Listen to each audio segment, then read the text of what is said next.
Once upon a time, there was a village called Ikom. Ikom was a small village, but it had a very rich soil. The people of Ikom were hardworking farmers who planted many crops and fruits. Because of this, they always had enough to eat and never went hungry.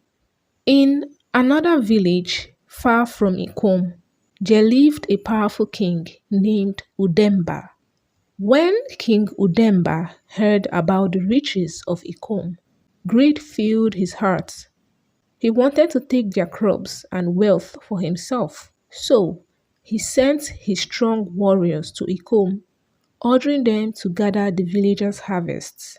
The people of Ikom saw the strangers in their land and tried to stop them, but Udemba's warriors were too strong. They beat the villagers badly, leaving many of them wounded.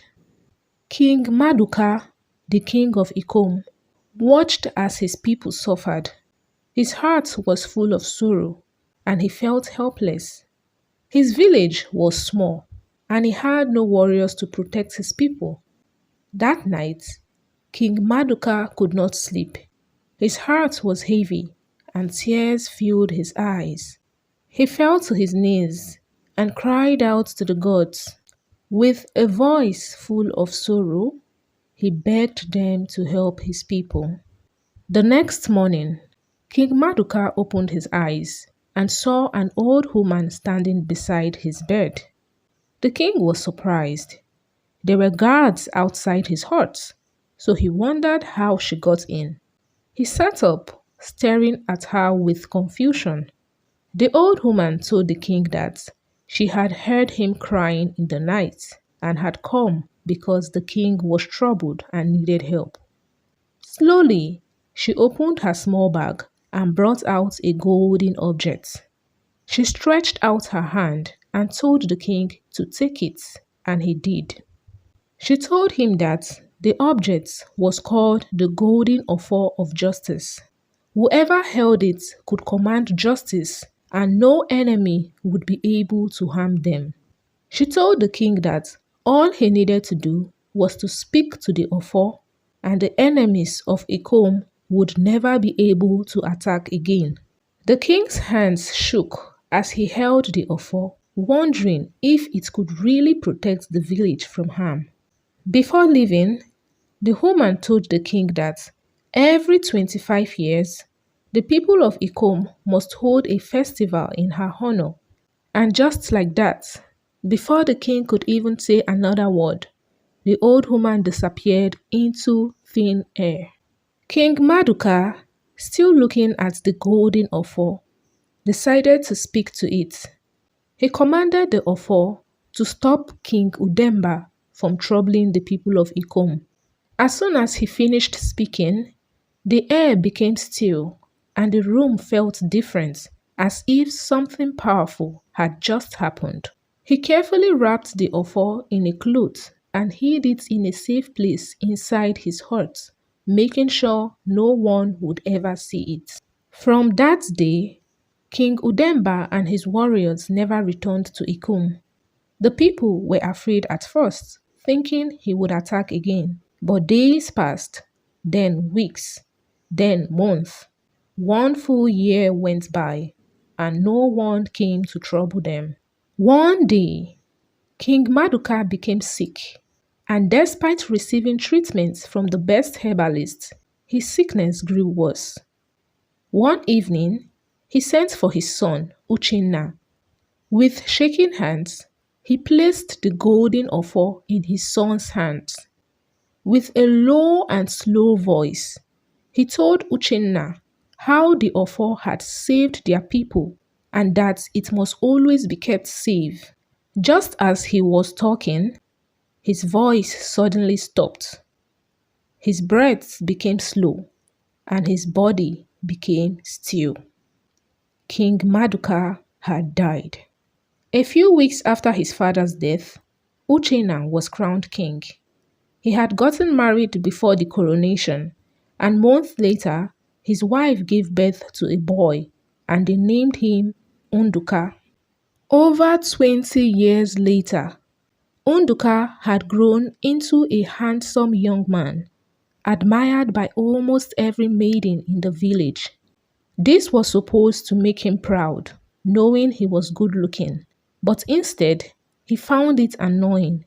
He felt they only admired him because of his looks and the fact that he was a prince. As a prince, he could have taken advantage of the attention and spent time with different maidens, but that was not what he wanted. Unduka longed for true love, a love that was real, not the fake admiration he received every day.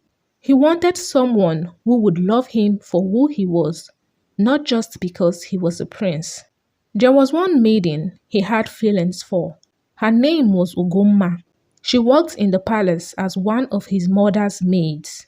He had liked her for a long time, but had never told her how he felt. Many times, he had caught Ugomma staring at him and smiling, and he knew she admired him.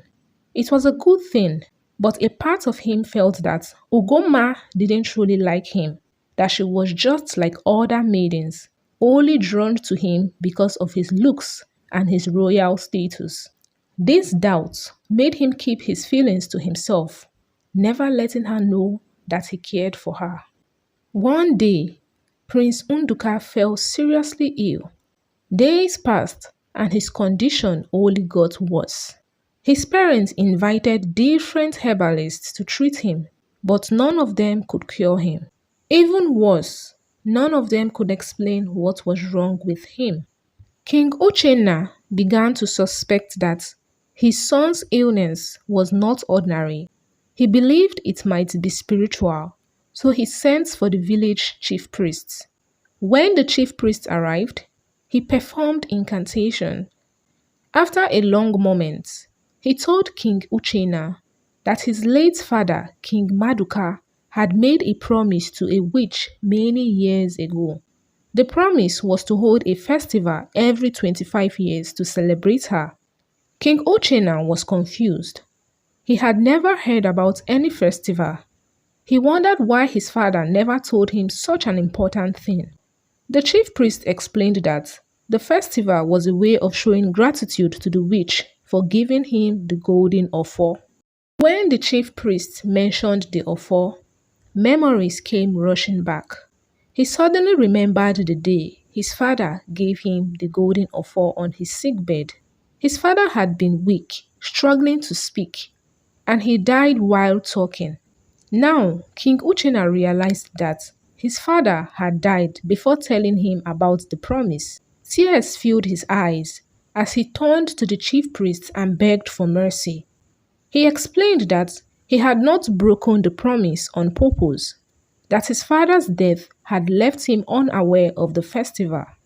He pleaded with the chief priest to ask the gods for forgiveness and save his son's life.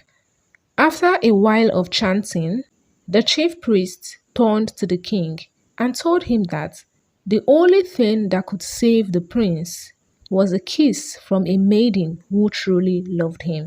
That if no such maiden came forward in 2 days, the prince would die. Immediately, the king sent for the town crier and ordered him to go round the village, telling all the maidens that if any of them truly loved the prince, they should come to the palace. In a short while, the palace was full of young maidens, each one hoping to prove that she loved the prince. The king told them what the chief priest had said, and one by one, the maidens went into the hut where the sick prince laid and kissed him. From a distance, Ugomma watched everything. She felt pain in her heart because she loved the prince, but she did not step forward. She felt she was not good enough. The other maidens had parents and had come from good homes, but she had no father, no mother, and no family. At the end of the day, none of the maidens could heal the prince. The queen broke down in tears, her heart heavy with sorrow. She had lost all hope and feared that she was about to lose her only child. King Uchenna held his wife close, trying to comfort her, even though he was also struggling to hold back his own tears. Seeing that no maiden had been able to save the prince, Ugomma finally gathered courage and stepped forward. Her heart pounded in her chest, and her hands trembled as she stood before the king. In a shaky voice, she told him that she truly loved the prince. The king looked at her for a moment, then nodded and told her to go and prove her love, just like the other maidens had done. All eyes were on Ugomma as she walked nervously into the prince's hut. Inside the hut, she knelt beside the prince, and then, taking a deep breath, she leaned forward and gently pressed her lips against his. To her surprise, the prince, who had not spoken a word since he fell ill, suddenly muttered something. Ugoma's eyes widened in shock, and she began to cry tears of joy. Slowly, with Ugoma's help, the prince sat up on the bed. He looked around and then asked for his parents. Ugoma smiled through her tears and told him that everyone was outside waiting for him. Meanwhile, everyone outside wondered why Ugoma was taking so long in the hut. The king, growing impatient, signaled one of his guards to go inside and check. But before the guard could take a step, Prince Unduka stepped out with Ugoma following behind him. The people shouted in excitement, clapping their hands and dancing with joy. The queen rushed forward and hugged her son tightly, tears of happiness running down her face.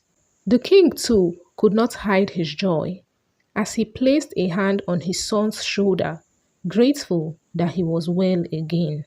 Moments later, a great celebration was held in the village to thank the gods for healing the prince. Ugoma was betrothed to him, and from that day forward, the people of Ikom never forgot the promise made to the witch. Every 25 years, they held a festival to honor her. It became a tradition in Ikom, passed down from generation to generation.